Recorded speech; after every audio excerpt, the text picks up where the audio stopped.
મૌન મંદિરના સ્થાપક કોણ હતા? સી. ચુ શ્રી મોટા. અમદાવાદમાં સૌપ્રથમ મિલ માલિક સંગઠનની રચના કોણે કરી હતી? સી.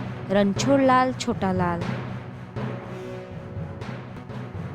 ભવાઈના આદ્ય પિતા અસાઈ ઠાકર નાદબાર મુકાયા બાદ ક્યાં આવીને વસ્યા હતા?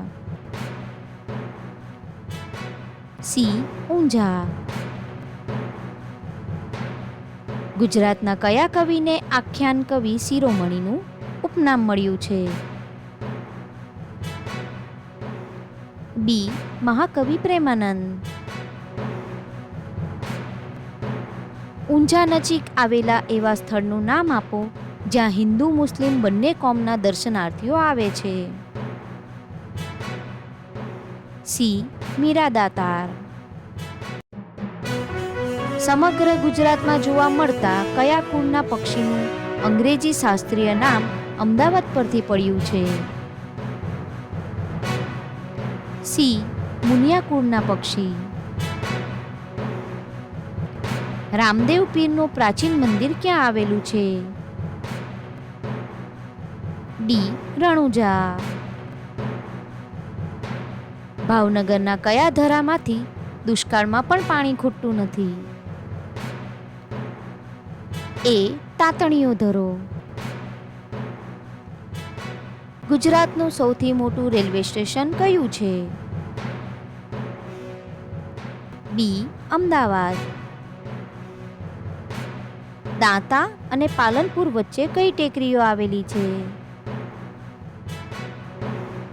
ડી. જેસોરની ટેકરી.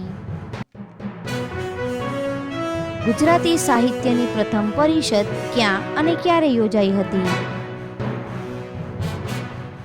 ડી. વડોદરા 1911. પ્રવાસીઓના આકર્ષણનું કેન્દ્ર એવો ગુજરાતનો કયો બીચ વર્જિન બીચ તરીકે ઓળખાય છે? સી. દીવ.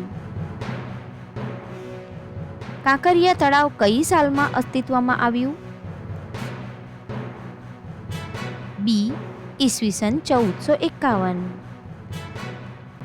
ટિપ્પણી નૃત્ય સૌરાષ્ટ્રના કયા વિસ્તારનું જાણીતું નૃત્ય છે? ડી. ચોરવાડ. ભીલોના ઉત્કર્ષ માટે 1922માં ભીલ સેવા મંડળની સ્થાપના કોણે કરી હતી? સી. ઠક્કર બાપા.